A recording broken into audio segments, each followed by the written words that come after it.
Chapter 112 The Blacksmith. Availing himself of the mild, summer-cool weather that now reigned in these latitudes, and in preparation for the peculiarly active pursuits shortly to be anticipated, Perth, the begrimed, blistered old blacksmith, had not removed his portable forge to the hold again, after concluding his contributory work for Ahab's leg, but still retained it on deck, fast lashed to ring-bolts by the foremast, being now almost incessantly invoked by the headsmen and harpooneers and boatsmen to do some little job for them, altering or repairing or new-shaping their various weapons and boat furniture. Often he would be surrounded by an eager circle, all waiting to be served, holding boat spades, pike-heads, harpoons, and lances, and jealously watching his every sooty movement as he toiled. Nevertheless, this old man's was a patient hammer wielded by a patient arm. No murmur, no impatience, no petulance did come from him. Silent, slow, and solemn, bowing over still further his chronically broken back, he toiled away, as if toil were life itself, and the heavy beating of his hammer, the heavy beating of his heart. And so it was, most miserable. A peculiar walk in this old man, a certain slight but painful-appearing yawing in his gait, had at an early period of the voyage excited the curiosity of the mariners, and to the importunity of their persistent questionings he had finally given in, and so it came to pass that everyone now knew the shameful story of his wretched fate. Belated, and not innocently, one bitter winter's midnight, on the road running between two country towns, the blacksmith half-stupidly felt the deadly numbness stealing over him, and sought refuge in a leaning, dilapidated barn. The issue was the loss of the extremities of both feet.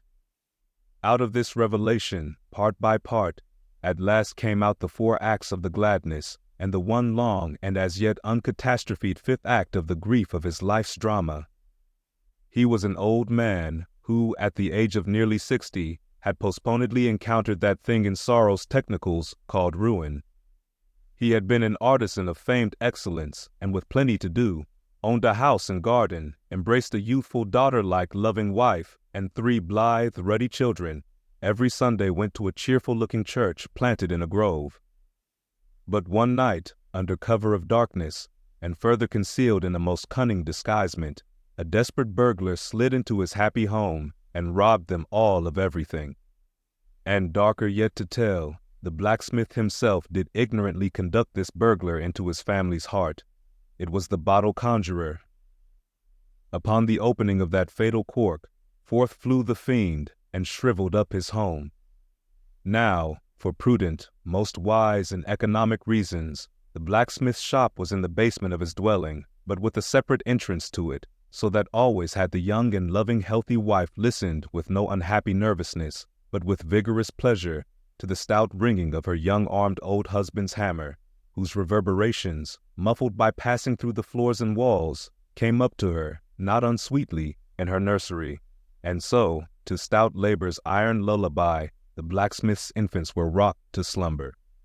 Oh, woe on woe! O death, why canst thou not sometimes be timely? Hadst thou taken this old blacksmith to thyself ere his full ruin came upon him, then had the young widow had a delicious grief, and her orphans a truly venerable, legendary sire to dream of in their after years, and all of them a care-killing competency.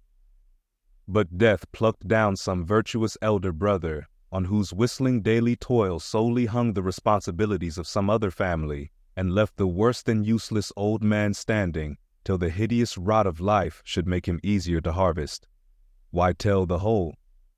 The blows of the basement hammer every day grew more and more between, and each blow every day grew fainter than the last. The wife sat frozen at the window, with tearless eyes, glitteringly gazing into the weeping faces of her children. The bellows fell, the forge choked up with cinders, the house was sold. The mother dived down into the long churchyard grass. Her children twice followed her thither, and the houseless, familyless old man staggered off a vagabonding crepe, his every woe unreverenced, his gray head a scorn to flaxen curls. Death seems the only desirable sequel for a career like this, but death is only a launching into the region of the strange untried. It is but the first salutation to the possibilities of the immense remote, the wild, the watery, the unshored. Therefore, to the death-longing eyes of such men, who still have left in them some interior compunctions against suicide, does the all-contributed and all-receptive ocean alluringly spread forth his whole plain of unimaginable, taking terrors, and wonderful new life adventures. And from the hearts of infinite Pacifics, the thousand mermaids sing to them, "Come hither, broken-hearted. Here is another life without the guilt of intermediate death.